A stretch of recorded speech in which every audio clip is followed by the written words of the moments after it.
Hello friends, ma'am की दबकते हमने काना का दबो वेबसाइट अनीतंग आई मैम द शेयर तौजगे सिगी वेबसाइट सी डेली यूज की दबकते हमने काना कनी अदुने वीडियो से लोफोक्टिंग यू मरते स्किप तो बिगन मैम अदु के वेबसाइट ने अदु खंगिन से अदु की दबकती से ओपन होना हन वक्त चने से सब्सक्राइब तो विदिर बो अगर प्लीज सब्सक्राइब तो बियो बेल आइकन नम ऑल थंबियो अतुंग से मैम की दबकते सुम काना का दबो इन्फॉर्मेशन सुनो रेजम सुन ट्रिक एंड इसकी वीडियो अपलोड तरक में तमदा नोटिफिकेशन खुदक तो फंगाई दमकता अदु करम करम वेबसाइट न दानी दु मैम खंगिन से अदु की दबकती से ओपन होना इसा इसा गूगल से ओपन तो बिरो अदु का सिदने अहन वेबसाइट सिसु याम कानगनी अदुगा मरोय नानी सुबा वेबसाइट याम कानगने मैम अदु खंगिने से अदु अहन वेबसाइट सि खंगनै दमक्ति सिनाउ मैम ने सिगी सि स्क्रीन दा उरसि टेक्स्ट टू इमोजी आई विथ पासवर्ड आई मैम ना सुमेन सस तो बिरो बाद से क्लिक तो बिरो अदु सिगी अहन वेबसाइट सि मैम ने से क्लिक तो बिरो से क्लिक तो मतुंग दा मागी काना फीचर सि कइनो हाइदु खंगन बियो बि सिनाउ मैम सिदा ऑप्शन अनि उरमगनी मैम इनक्रिप्ट टेक्स्ट अदुगा डिक्रिप्ट इमोजी ना को टेक्स्ट टू इमोजी सिदा उफंगे अदु मैम ने सिदा कइगुंबा वाहै यम इरो बको हेलो कइदौरिमो अने इरे से बको अदु इरे मतुंग सिदा नोइना पासवर्ड एनी नखोय थमनिंगबा नंबर अमु वैगेना ता सिदा 0 मरी थमगे बको मैम अदुगा सि इनक्रिप्ट तौरसे बको अदु सिदा इमोजी ओइना थोगा अने मैम निस्लेंग हाना सु खंगन बे यावख्रमी खंगदि बिसिनाउ सिंगी दमक्तने अदु काउनरम बस यावरम मनि सि खंगन बियो बदेदि इसकी दमक्ति हमना काना कन नखोय प्राइवेट सीक्रेट मैसेज लोट न कइगुम नोइना थानिंग बतारग नोइ मसेन सिगी मोंग से थाना बियो अदु सि करमनि एंगने अदु पुन्ना बस खंगमिन सि हजि कि ओइना सि आइना सिदा ई के मैसेज से हेलो कइदौरि मोइ से सिदा इमोजी की मोंग द लाए बको मैम अदु सिदा डायरेक्ट गोन शेयर तौनिंग सु शेयर तौबि आइने अदु समना ई कॉपी तौरगे बको अदु सिदा ई WhatsApp जे संगगे अदु गाइ सिदा शेयर तौरगे बको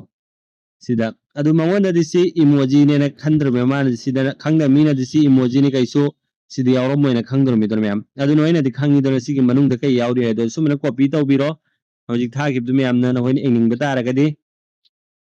हल्लगे सी मफम जे लाकपिरो हजि की सी वेबसाइट सिदा दु से क्लिक तौबिरो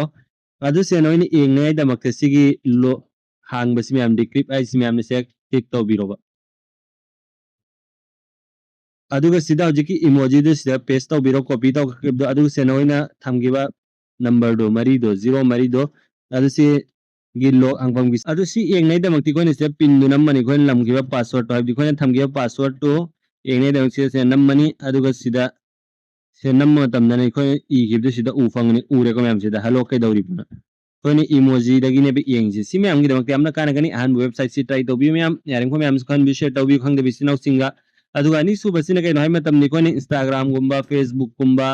अतै अतै मफम द कइगुमना त नोइ गर्लफ्रेंड मसुंग बॉयफ्रेंड द कइगुम्बा हंजन हंजन हाइदि वाही हमसे